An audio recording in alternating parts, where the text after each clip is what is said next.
have said from the word go, the whole of the princely state of Jammu and Kashmir should be reunited under the Crown of India, which of course is what should happen.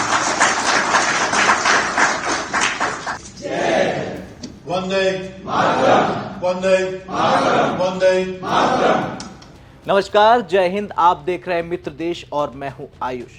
आज का show Bharat के लिए सिर्फ एक खबर नहीं है, बल्कि एक अंतर्राष्ट्रीय समर्थन का बड़ा संकेत है। आज बात होगी ब्रिटेन के सांसद बॉब ब्लैकमैन के उस बयान की, जिसने एक बार फिर पूरी दुनिया का ध्यान जम्मू कश्मीर पर खींच लिया है। ब्रिटिश सांसद बॉब ब्लैकमैन साफ शब्दों में कहते हैं कि पीओके समेत पूरा जम्मू कश्मीर रियासत भारत के साथ मिलना चाहिए, और ये कोई राजनीतिक मजबूरी में कही गई बात नहीं है। ब्लैकमैन कहते हैं कि मैंने अनुच्छेद 370 हटाने की बात 1992 में कही थी, जब कश्मीरी पंडितों को उनके घरों से निकाला गया। आज के शो में हम अच्छे से समझेंगे कि बॉब ब्लैकमैन कौन है, जम्मू कश्मीर पर उनका रुख क्यों मायने रखता है, अनुच्छेद 370, कश्मीरी पंडितों का पलायन और पीओके तीनों कैसे जुड़े हैं, और पाकिस्तान को नाकाम देश क्यों कहा जा रहा, और सबसे अहम, भारत के लिए इसका मतलब क्या है। अब सबसे पहले यह समझना जरूरी है कि बॉब ब्लैकमैन कोई साधारण नेता नहीं है। ये ब्रिटेन की संसद हाउस ऑफ कॉमन्स के सदस्य हैं, कंजर्वेटिव पार्टी के वरिष्ठ सांसद हैं, दशकों से भारत ब्रिटेन रिश्तों पर मुखर आवाज रखते हैं, भारत के लिए खुले मंचों पर बोलने वाले गिने चुने पश्चिमी नेताओं में से एक हैं, और ब्रिटेन जैसे देश में सबसे आगे हैं, जहां कूटनीति बहुत नपी तुली भाषा में होती है। वहां कोई सांसद अगर पाकिस्तान का कब्जा अवैध है, पूरा जम्मू कश्मीर भारत का हिस्सा है कहता है, तो उसका वजन बहुत बड़ा होता है। ब्रिटेन वही देश है जिसने 1997 में उपमहाद्वीप का विभाजन देखा, जिसकी ऐतिहासिक भूमिका भारत पाकिस्तान विवादों से जुड़ी रही है, और जहां पाकिस्तान लगातार कश्मीर को विवादित क्षेत्र बताने की कोशिश करता है। ऐसे में बॉब ब्लैकमैन का बयान भारत के पक्ष में अंतर्राष्ट्रीय नैरेटिव को मजबूत कर देता है। अब आते हैं बॉब ब्लैकमैन के उस सबसे अहम बयान पर। उन्होंने साफ कहा, मैंने ये बात 1992 में कही थी, अब सवाल 1992 क्यों? कश्मीरी पंडितों का पलायन 1990-91 में कश्मीर घाटी से हजारों कश्मीरी पंडित अपने घर, जमीन, मंदिर रातों रात छोड़ने पर मजबूर किए गए। नारे लगाए गए, या तो धर्म बदलो या कश्मीर छोड़ो या मर जाओ। ऐसे में ब्लैकमैन का कहना है कि ये सिर्फ हिंसा नहीं थी, ये एक समुदाय को उसकी पहचान के कारण बाहर निकालना था, और ये सच्चाई भी है। Vande Mataram, Vande Mataram, Vande Mataram। I didn't just call for the abrogation of Article 370 back when Prime Minister Modi put it in the manifesto and implemented it. I called for this back in 1992 when the Kashmir Pandits, of course, had been forced out of Kashmir, Jammu and Kashmir. And indeed, we held a massive meeting at Brent Town Hall at the time to say to people, this is wrong, this is unjust, that people of their ancestral homes were being forced out purely because of their religion and their background. And indeed, I think I'm still, Colin will correct me if I'm wrong, I'm still the last serving British Member of Parliament to have visited Srinagar, and that's back some 9 years ago now. So we went and saw the beauty. I was a guest of the late Maharaja's family at the Summer Palace and saw the beauty, but also the difficulties in defending Jammu and Kashmir. And I would go further. Not only have I condemned the terrorism that takes place, but I also condemned the illegal occupation by Pakistan of part of the princely state of Jammu and Kashmir. I've said from the word go, the whole of the princely state of Jammu and Kashmir should be reunited under the Crown of India, which of course is what should happen. सोचिए, एक British सांसद साफ कह रहा कि 1992 में Britain में एक बड़ी सी मीटिंग होती है, विस्थापित कश्मीरी पंडितों की पीड़ा दुनिया के सामने रखी गई थी, और कहा गया था कि ये मानवाधिकारों का गंभीर उल्लंघन है। उनका तर्क साफ था कि अगर अनुच्छेद 370 समान अधिकारों को रोकता है, अगर वो अलगाववाद को बढ़ावा देता है, अगर वो आतंकवाद के लिए जगह बनाता है, तो उसे हटना ही चाहिए। यानी ब्लैकमैन के लिए 370 राजनीतिक मुद्दा नहीं है, मानवाधिकार का सवाल था। बॉब सिर्फ अनुच्छेद 370 की बात नहीं करते हैं, वो आतंकवाद और पीओके पर पाकिस्तान के अवैध कब्जे को भी खुली चुनौती देते हैं। उनके शब्दों में उन्होंने जो कहा वो ध्यान से सुनिए। उन्होंने कहा, मैंने न सिर्फ आतंकवाद की निंदा की है बल्कि पाकिस्तान के अवैध कब्जे को भी। अब जरा ध्यान से समझिए पीओके क्या है। दरअसल पीओके यानी कि पाकिस्तान अधिकृत कश्मीर, जो 1947-48 में कबायली आक्रमण और पाकिस्तानी सेना के समर्थन के बाद से वहां पर खींच लिया गया था। भारत का रुख हमेशा साफ रहा है कि पूरा जम्मू कश्मीर भारत का अभिन्न हिस्सा था और ये सच्चाई भी है। और यही बात ब्लैकमैन ने अपने बयान में कहा कि पूरी रियासत को भारत के शासन में वापस आना चाहिए। अब आते हैं बॉब ब्लैकमैन के सबसे अहम बयान पर। ब्लैकमैन साफ कहते हैं कि मैंने अनुच्छेद 370 हटाने की बात तब नहीं की जब प्रधानमंत्री मोदी ने इसे लागू किया। मैंने ये बात 1992 में कही थी। अब सवाल 1992 ही क्यों? कश्मीरी पंडितों का पलायन 1990-91 में हुआ। कश्मीर घाटी से हजारों कश्मीरी पंडित अपने घर, जमीन, मंदिर रातों रात छोड़ने पर मजबूर किए गए। नारे लगाए गए, या तो धर्म बदलो या कश्मीर छोड़ो या फिर मरो। ऐसे में ब्लैकमैन का कहना है कि यह सिर्फ हिंसा नहीं थी, ये एक समुदाय को उसकी पहचान के कारण बाहर निकाला था।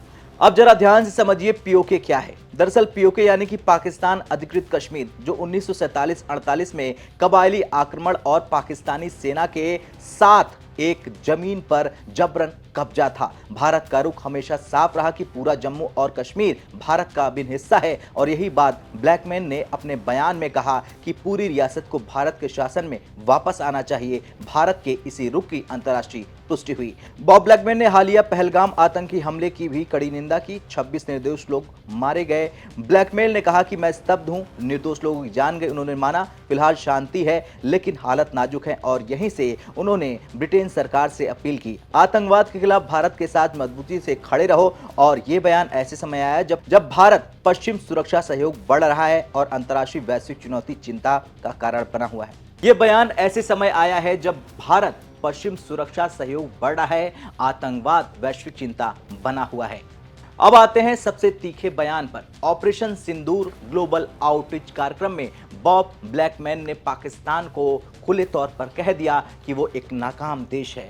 उनके सवाल है कि पाकिस्तान को चला कौन रहा है, लोकतांत्रिक संस्थान या फिर जनरल? उन्होंने साफ कहा कि पाकिस्तान से भारत में आतंकवाद को बढ़ावा दिया जा रहा है और ये सबसे बड़ा बयान है। अंतर्राष्ट्रीय समुदाय को भी भारत के साथ खड़ा होना चाहिए। अब ये बयान इसलिए भी अहम हो जाता है क्योंकि आमतौर पर पश्चिमी नेता पाकिस्तान पर इतनी खुली टिप्पणी नहीं करते हैं, वो बचते हैं। लेकिन ब्लैकमैन ने साफ शब्दों में जिम्मेदारी तय की। अब सबसे अहम सवाल, भारत के लिए इसका मतलब क्या है? मतलब नंबर 1, अंतर्राष्ट्रीय नैरेटिव में बदलाव आया है।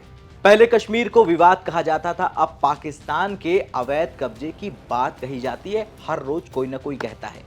मतलब नंबर 2, अनुच्छेद 370 पर वैश्विक समझ, यानी अब यह फैसला आंतरिक राजनीति नहीं बल्कि सुरक्षा और मानवाधिकार के संदर्भ में देखा जा रहा है। मतलब नंबर 3, आतंकवाद पर भारत का स्टैंड मजबूत है, जीरो टॉलरेंस की नीति है। जब पश्चिमी सांसद पाकिस्तान को जिम्मेदार ठहराते हैं तो भारत की बात को और ज्यादा वजन मिल जाता है।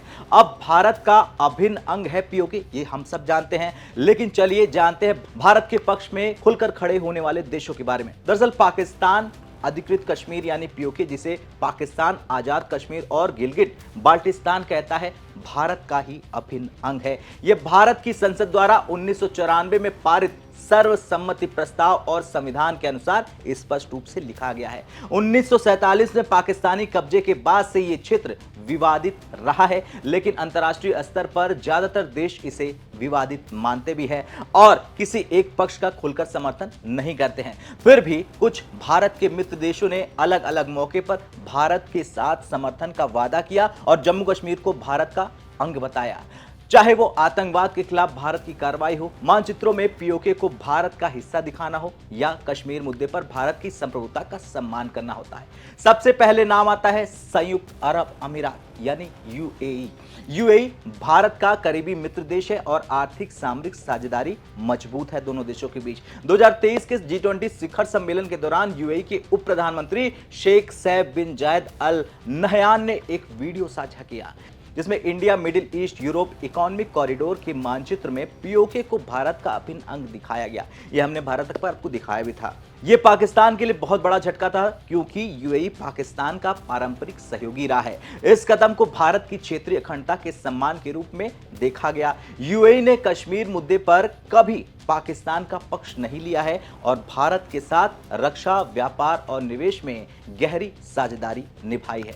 अब बात करते हैं भारत के पक्के यार इजराइल की। इजराइल भारत का सबसे मजबूत रणनीतिक साझेदार है, खासकर रक्षा और आतंकवाद विरोध में। इजराइल ने कभी पाकिस्तान का कश्मीर पर दावा समर्थन नहीं किया। 2017 में इजरायली अधिकारियों ने स्पष्ट कहा है कि किसी भी हालत में इजराइल पाकिस्तान को कश्मीर मुद्दे पर समर्थन नहीं देगा। और जैसा कि हाल के वर्षों में देखा जा रहा है, जैसे 2025 के पहलगाम आतंकी हमले के बाद इजराइल के प्रधानमंत्री बेंजामिन नेतन्याहू ने साफ साफ और लाउडली कहा है कि इजराइल भारत के साथ आतंकवाद के खिलाफ लड़ाई में खड़ा है। ऑपरेशन सिंधु यानी भारत की पाकिस्तान और पीओके में आतंकी ठिकानों पर जो कार्रवाई हुई थी, उसमें भी इजराइल ने भारत के आत्मसम्मान के अधिकार का समर्थन किया था। इजराइल भारत की संप्रभुता का सम्मान करता है और कश्मीर को भारत का आंतरिक मामला मानता है। अब आते हैं भारत के एक और दोस्त की, रूस की। रूस भारत का और विश्वसनीय मित्र है। सोवियत संघ के समय से रूस ने कश्मीर मुद्दे पर भारत का साथ दिया,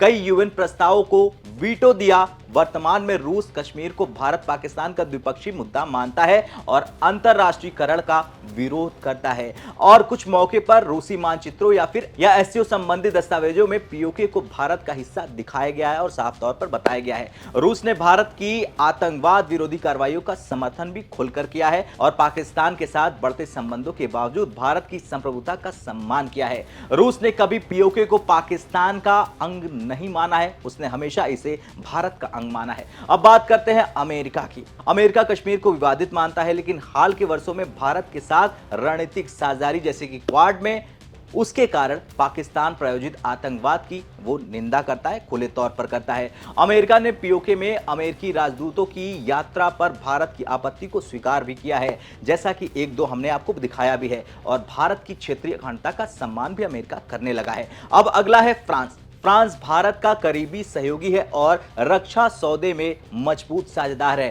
फ्रांस ने कश्मीर मुद्दे पर भारत की स्थिति का समर्थन किया है और आतंकवाद के खिलाफ भारत के साथ खड़ा रहा है। आखिर में भूटान, नेपाल, श्रीलंका, मालदीव जैसे ये पड़ोसी देश भारत के साथ सांस्कृतिक और रणनीतिक संबंध रखते हैं और कश्मीर पर पाकिस्तान का पक्ष नहीं लेते हैं। खैर, आज के मित्र देश में हमने देखा ब्रिटिश सांसद बॉब ब्लैकमैन का सिर्फ समर्थन नहीं, एक स्पष्ट अंतर्राष्ट्रीय संदेश है। संदेश साफ है कि आतंकवाद के खिलाफ जीरो टॉलरेंस, पीओके पर पाकिस्तान का कब्जा अवैध और पूरा जम्मू कश्मीर भारत का अभिन्न हिस्सा है। अब आपको क्या लगता है? आपसे सवाल, क्या भारत को पीओके से पाकिस्तानियों को तुरंत खदेड़ देना चाहिए? हाँ या ना में कमेंट कर जरूर बताएं और हम कल फिर से मिलते हैं मित्र देश के एक और एपिसोड में। तब तक के लिए जय हिंद, जय भारत।